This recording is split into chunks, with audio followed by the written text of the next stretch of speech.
वक्रतुण्ड महाकाय सूर्यकोटि समप्रभ निर्विघ्नं कुरु मे देव सर्वकार्येषु सर्वदा।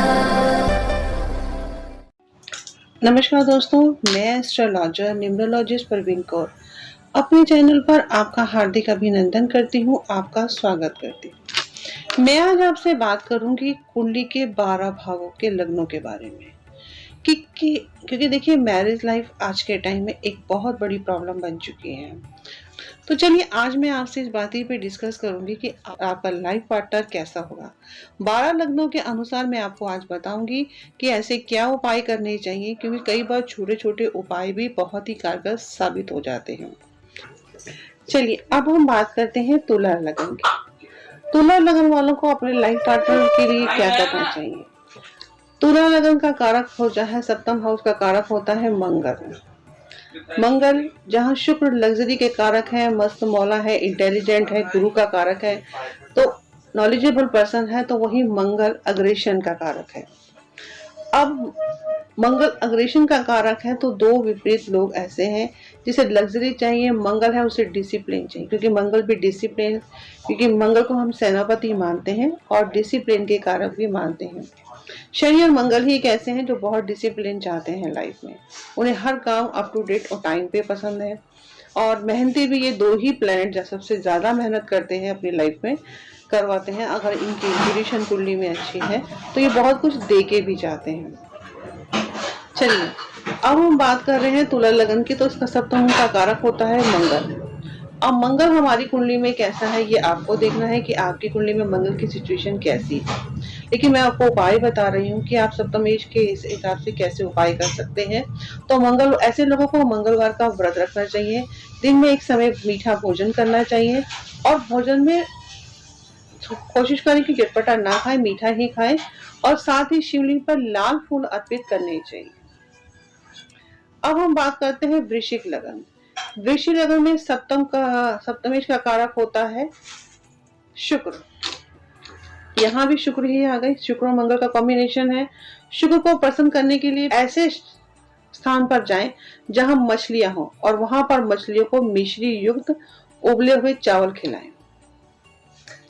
अब हम बात करते हैं धनु लगन की।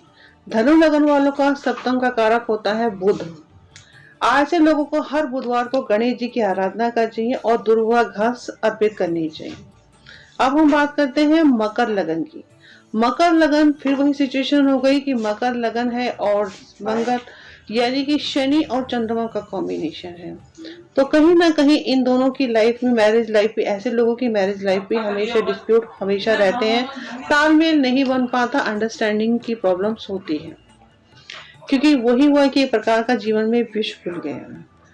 तो ऐसे लोगों को गौरी शंकर रुद्राक्ष हमेशा धारण करना चाहिए, और चांदी का बना हुआ यंत्र गंगा जल से पवित्र करके अपने पूजा घर में रखें, और हर पूर्णिमा को गंगा जल से यंत्र को स्नान कराना चाहिए। अब हम बात करते हैं कुंभ लगन की कि कुंभ लगन के व्यक्ति का वैवाहिक जीवन कैसा होता है। देखिए कुंभ का ये भी शनि का ही है, शनि का ही लगन है, तो ऐसे लोगों का विवाह भी कुछ हद तक ही मिला जुला सा ही रहता है। इनका विवाहिक सुख का कारक होता है सूर्य, क्योंकि सप्तमेश है, फिर वही कॉम्बिनेशन है, क्योंकि हर कॉम्बिनेशन ऐसा ही है हमारी कुंडली में। शुक्र और मंगल का कॉम्बिनेशन है, कहीं शनि और चंद्रमा का कॉम्बिनेशन है, कहीं बुध और बृहस्पति, क्योंकि 9 ही ग्रह है हमारी कुंडली के। और ये 9 ग्रह कैसे काम करते हैं, क्योंकि राहु और केतु को तो हम छाया ग्रह मानते हैं। ये 7 ग्रहों का जो कॉम्बिनेशन होता है, इन्हीं को समझना एक दूसरे के लिए मुश्किल है। तो आप समझिए कि दुनिया को मुश्किल, हम ग्रहों को समझना मुश्किल है, 7 ग्रहों यानी कि 7 लोगों का नेचर आपको समझना है। अब वो आपके लगन में भी आ सकते हैं, आपके अपोजिट भी आ सकते हैं। अगर आपने इन 7 लोगों का कैरेक्टर जान लिया कि इनको क्या अच्छा लगता है, क्या पसंद है, क्या नहीं पसंद है, तो कई हद तक आपकी मैरिज लाइफ अच्छी हो सकती है। लेकिन प्रॉब्लम यही होती है कि इन्हीं को समझना मुश्किल होता है, जिसकी वजह से हमारी मैरिज लाइफ डिस्टर्ब हो जाती है, क्योंकि एक ही इंसान बार बार समझौता नहीं कर सकता। क्योंकि अग्रेशन आज के टाइम में सभी के अंदर है, कॉम्प्रोमाइज करना किसी के बस की बात नहीं है, क्योंकि आज की सिचुएशन ही ऐसी है, सभी इंटेलिजेंट हैं, कोई किसी की बात सुन के ना पसंद नहीं करता है। चलिए, हम कुंभ लगन की बात कर रहे थे। तो कुंभ लगन का सप्तम का कारक होता है सूर्य। तो ऐसे लोगों को अपने मैरिज लाइफ को ठीक करने के लिए क्या करना चाहिए? डेली आदित्य स्तोत्र का पाठ करना चाहिए और तांबे के लोटे में जल लेकर सूर्य देव को अर्पित करना चाहिए और एक माला सूर्य के मंत्रों का जाप करना चाहिए। अब हम बात कर रहे हैं मीन लगन की, कि मीन लगन का लाइफ पार्टनर कैसा हो सकता है। इसका सप्तम का कारक भी बुध ही है। इन लोगों को हर बुधवार को भगवान गणेश की पूजा करनी चाहिए और पूजा के बाद गाय को हरी घास खिलानी चाहिए। देखिए, ये मैंने आपको बताया है 12 लग्नों के हिसाब से कि 12 लगन आपके हैं हमारी कुंडली में, तो 12 लगन के लोगों को लाइफ पार्टनर अगर इन चीजों का उपाय, छोटा छोटा ये उपाय कर लेते हैं तो कई हद तक उनकी मैरिज लाइफ अच्छी हो सकती है। देखिए, आपकी कुंडली में आपकी कंडीशन, आपके लाइफ पार्टनर की कंडीशन भी बहुत डिपेंड करती है और नक्षत्र, किस नक्षत्र पर है आपके लाइफ पार्टनर और आप, ये चीजें भी बहुत इंपॉर्टेंट करती हैं। क्योंकि कई बार ऐसा होता है हमारी कुंडली में हमारी कंडीशन बैड होती है तो हम लाइफ पार्टनर को दोष देते रहते हैं। कई बार हमारे लाइफ पार्टनर की कंडीशन हमारे साथ, देखिए, सही नहीं होती है तो वो हमें दोष देते रहते हैं कि तुम्हारी वजह से ऐसा हो गया, तुम्हारी वजह से ऐसा हो गया। ऐसा नहीं होता। जब दो लोग आपस में मिलते हैं, लगन और सप्तमेश एक तरह से दो व्यक्ति हैं जिन्हें आगे की जर्नी तय करनी होती है, दो परिवार को जोड़ना होता है। ये उन दोनों की रिस्पॉन्सिबिलिटी होती है कि वो अपनी लाइफ, मैरिज लाइफ को कैसे हैंडल करते हैं और कैसे दो परिवार को जोड़ के रखते हैं, राइट।